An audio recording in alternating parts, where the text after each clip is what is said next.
The Nirala TV.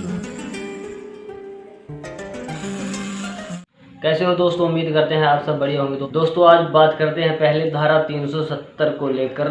5 अगस्त 2019 को जम्मू कश्मीर से धारा 370 को ख़त्म कर दिया गया था, उसी को लेकर आज पहले बात करते हैं। दोस्तों 5 अगस्त 2019 को केंद्र सरकार ने एक बड़ा फैसला लिया और जम्मू कश्मीर को विशेष राज्य का दर्जा देने वाले अनुच्छेद 370 के अहम खंडों को निष्प्रभावी कर दिया, यानी ख़त्म कर दिया।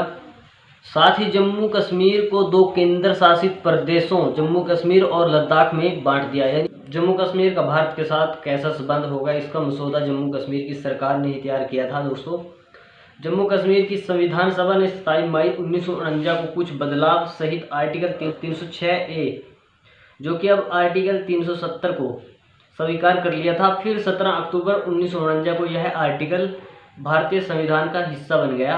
दोस्तों संविधान को 26 नवंबर 1949 को अंगीकृत किया गया था। Instrument of accession of Jammu and Kashmir to India की शर्तों के मुताबिक आर्टिकल 370 में उल्लेख किया गया था कि देश की संसद को जम्मू कश्मीर के लिए रक्षा, विदेश मामले और संचार के सिवा अन्य किसी विषय में कानून बनाने का अधिकार नहीं होगा। साथ ही जम्मू कश्मीर को अपना अलग संविधान बनाने की अनुमति दे दी थी। दोस्तों 5 अगस्त 2019 को केंद्र सरकार ने अनुच्छेद 370 के एक खंड को छोड़कर बाकी सभी को खत्म कर दिया था। साथ ही जम्मू कश्मीर को केंद्र शासित प्रदेशों जम्मू कश्मीर और लद्दाख में बांट दिया था। अनुच्छेद 370 हटने के बाद वहां राष्ट्रपति शासन लग सकता है। पहले राष्ट्रपति के पास राज्य सरकार को बर्खास्त करने का अधिकार नहीं था, यानी वहां राष्ट्रपति शासन नहीं बल्कि राज्यपाल शासन लगता था।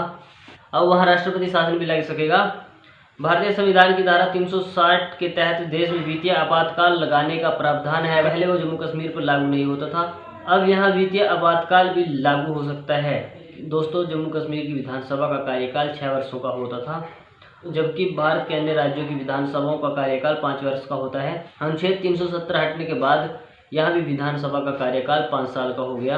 दोस्तों ये तो धारा 370 को लेकर कि जम्मू कश्मीर से धारा 370 हटने के बाद कौन कौन से कानून जम्मू कश्मीर में लागू हो सकते हैं। तो दोस्तों दूसरी खबर आपको बता दें, आज दिल्ली में युवा कांग्रेस की तरफ से महंगाई, पेगासस और बेरोजगारी सहित अनेक मुद्दों पर संसद घेराव का आह्वान किया गया था, जिसमें हजारों की संख्या में लोग एकत्रित हुए थे।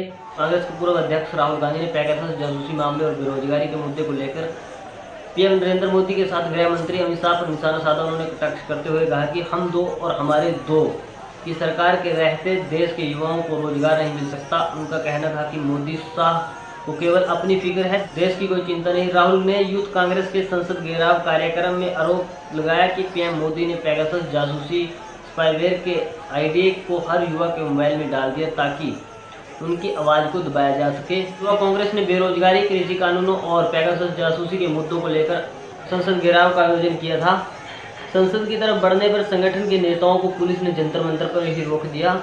उसके बाद वहीं पर राहुल गांधी ने यूथ कांग्रेस वर्करों के सामने अपनी बात रखी। राहुल गांधी ने कहा कि सरकार का लक्ष्य युवाओं की आवाज़ को दबाना है, क्योंकि वे जानते हैं कि यदि हिंदुस्तान के युवा ने अपने दिल की बात बोलने के साथ सच्चाई बोलनी शुरू कर दी तो उनकी सरकार चली जाएगी। कांग्रेस का काम युवा की आवाज़ को उठाने का है, हम युवाओं की आवाज़ को दबने नहीं देंगे। उन्होंने यूथ कांग्रेस के कार्यकर्ताओं से कहा कि जो हम दो हमारे दो की सरकार से दुखी हैं, उनकी आवाज़ तेज़ी से उठाओ। दोस्तों राहुल गांधी ने दावा किया कि युवाओं को रोजगार नहीं मिलने का एक ही कारण है कि मोदी सरकार असंगठित क्षेत्र को खत्म करती जा रही है। नोटबंदी छोटे कारोबार को खत्म करने के लिए की गई थी। यह देश नरेंद्र मोदी के कारण भी रोजगार पैदा नहीं कर पा रहा कि मोदी सरकार की गलत नीतियों की वजह से जो ढांचा कांग्रेस ने तैयार किया था वो ध्वस्त होता जा रहा है। कारोबार पूरी तरह से चौपट हो चुके हैं। कांग्रेस के पूर्व अध्यक्ष ने कहा कि युवा कांग्रेस और युवाओं को ये लड़ाई लड़नी है। यह लड़ाई हिंदुस्तान के भविष्य की लड़ाई है। युवाओं आप लोग यह मत समझो कि रोजगार नहीं है, क्योंकि मोदी की साझेदारी देश के 2-3 बड़े उद्योगपतियों से है। यही कारण है कि मोदी भी आज रोजगार की बात नहीं करते और आने वाले कल में भी नहीं कर सकते। भविष्य में हालात और ज़्यादा खराब होने वाले हैं। ये दावा किया है पूर्व कांग्रेस अध्यक्ष और वायनाड से सांसद श्री राहुल गांधी ने। द निराला टीवी में आज इतना ही। मिलते हैं किसी बड़े मुद्दे के साथ। खबर को लाइक, शेयर, कमेंट जरूर करें। चैनल को सब्सक्राइब करें। धन्यवाद।